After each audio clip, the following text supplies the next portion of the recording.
지금도 서울대병원 중환자실에 의식불명 상태로 계십니다. 사건 발생한 지 200일이 지났습니다. 권력의 힘은 국민들의 믿음에서 나옵니다. 지난 11월 14일 서울역 광장에서 일어난 사건은 하나의 사건으로 끝날 수 있었습니다. 도대체 왜? 분명히 살수차 안에서 모니터를 통해서 서 있는 백남기 농민을 볼 수 있는 위치에 있던 경찰관이 그를 향하여 직사물사포를 쏘았는지.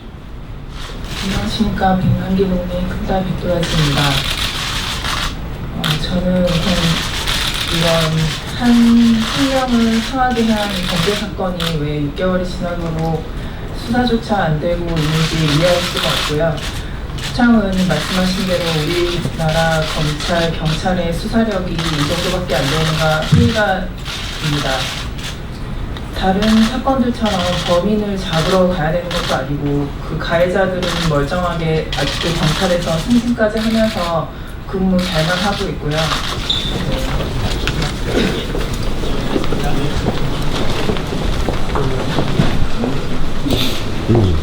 이렇게 경찰이 200여 가까이 경찰청장이라든가 사과라든가 좀 어떤 입장이 아무것도 나오지 않았거든요. 그 경찰이 이렇게 계속해서 아무런 입장을 내놓지 않는 건 사실 뭐 때문이라고 보십니까? 책임을 인정하지 않고 싶기 때문이겠죠.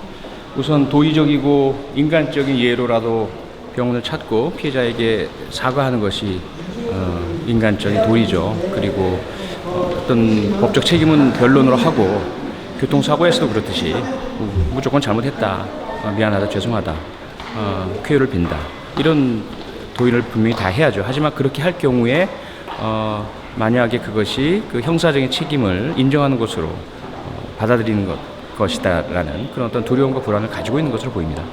그 사실상 이렇게 200일 동안 그 병원에 중환자실에 있다 보면 그 병원비라든가 치료비라든가 상당히 지금 많이 나온 걸로 알고 있거든요. 이런 건 국가에서 어떻게 좀 보상, 형사적 보상이 가능한가요? 가장 큰 부분이죠. 벌써 200일 이상 중환자실 입원이라는 것은 정말 상상도 못할 만큼의 그 비용이 들거든요.